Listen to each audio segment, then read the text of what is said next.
Today we have to start improvement in crop yield. Crop yield में कैसे improvement होता है? That we have to see today. This is under improvement in food production.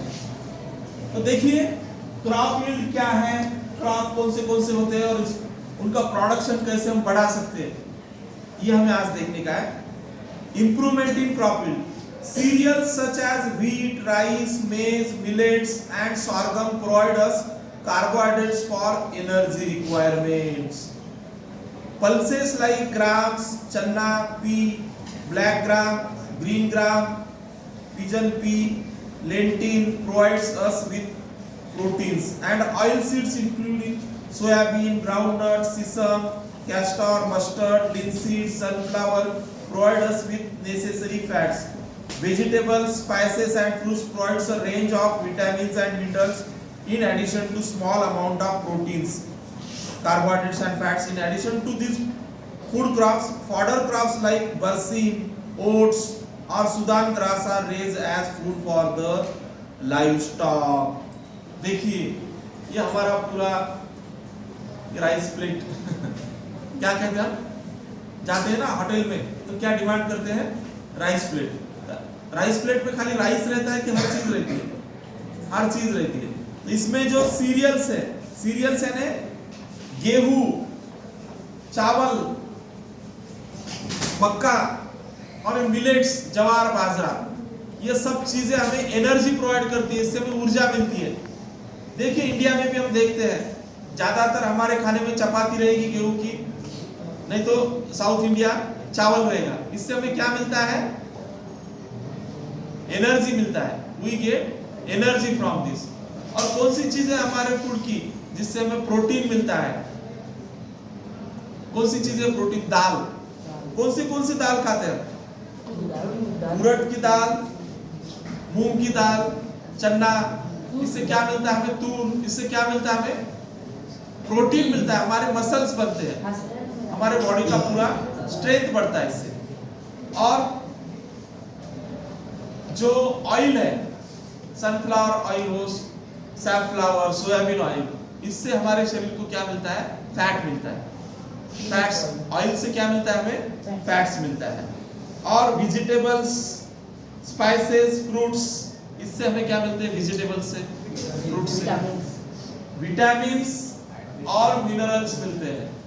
ये भी हमारे body के servicing के लिए, कोई भी हमें डिसीज नहीं हो इसलिए जरूरी है. ये पूरी चीजें हमारे बॉडी के लिए जरूरी है. और जो लाइव स्टॉक रहता है, लास्ट बेंच, लाइव स्टॉक क्या है?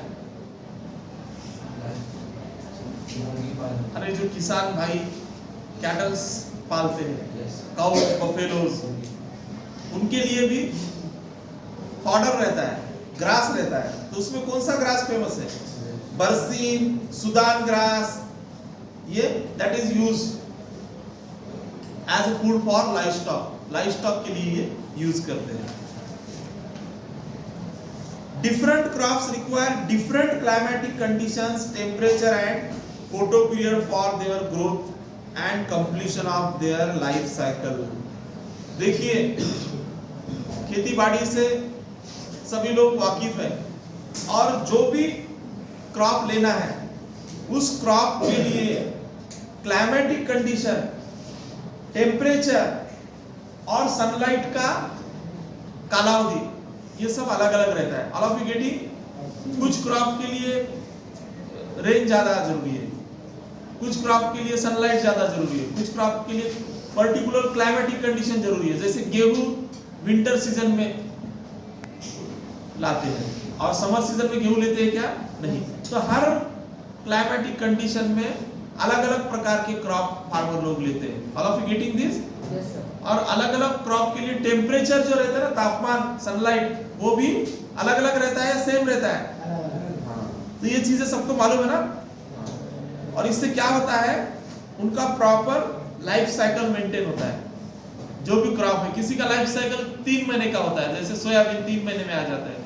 तूर कितने महीने में आ जाती है? 6-7 महीने में. ऐसे हर एक का टाइम रहता है ना. फ्रूट्स लगाए तो उसको तो 3-4 साल में लगते हैं आने के लिए। तो हर क्रॉप के लिए एक पर्टिकुलर टाइम है, तो उस पर्टिकुलर टाइम में वो आ जाते हैं। Growth of plants and flowerings are dependent on sunlight. हम जो खेती करते हैं किसान लोग, तो उसमें जो ग्रोथ होता है उसके लिए सनलाइट जरूरी है। और जो फ्लावरिंग सीजन मालूम है आपको, फ्लावर आते हैं और बाद में सीड आते हैं, तो ये ग्रोथ होने के लिए और फ्लावरिंग के लिए भी क्या जरूरी है? सनलाइट जरूरी है। Everything depends on sunlight.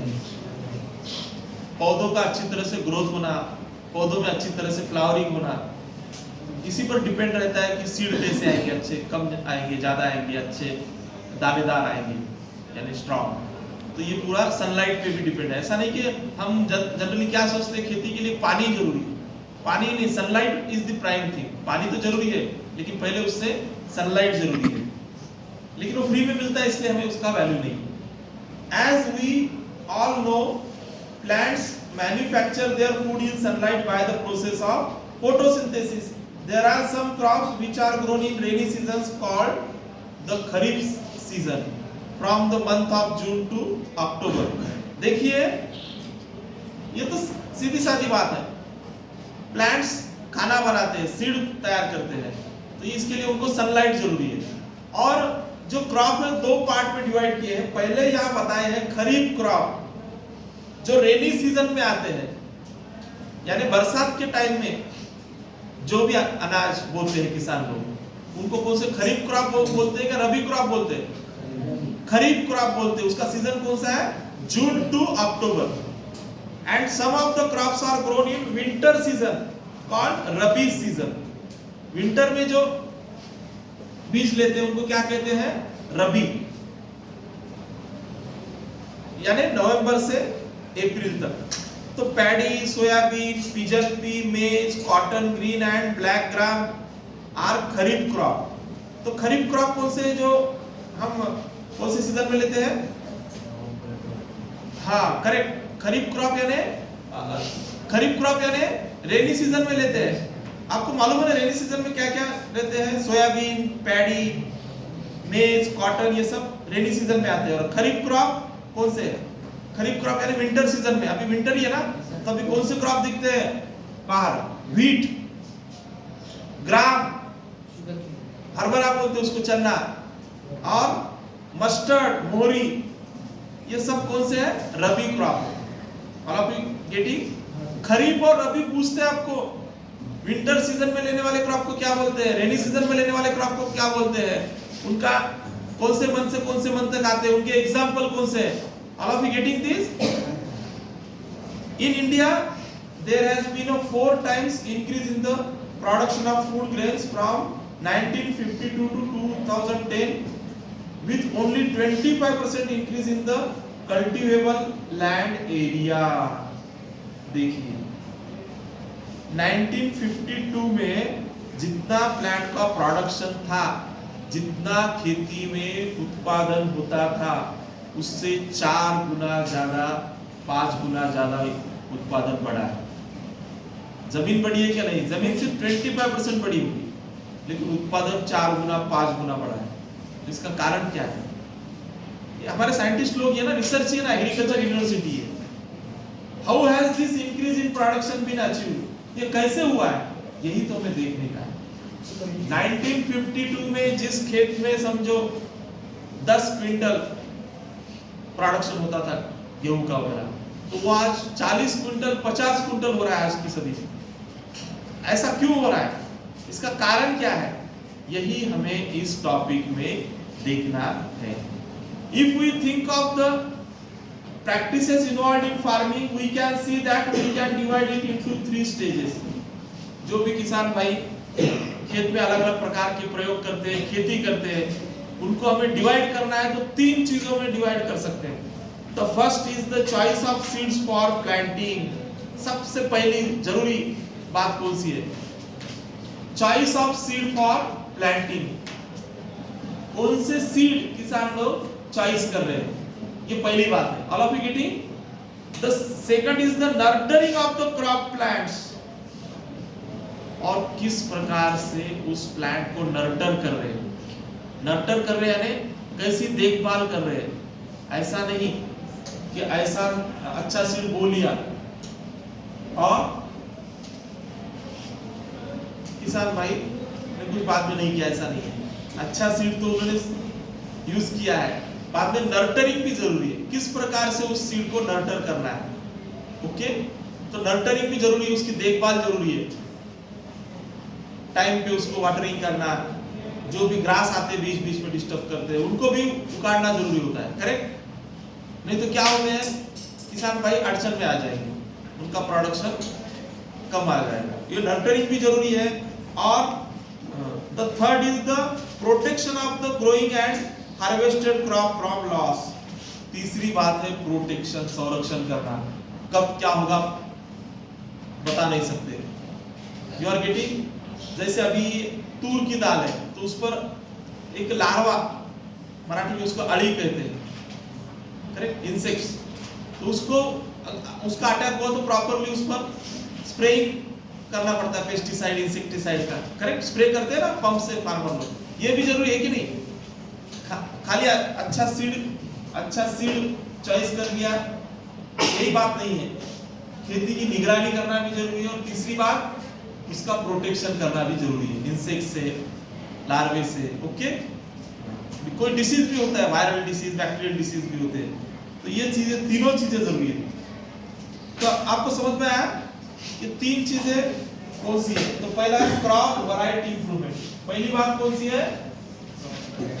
Crop variety improvement.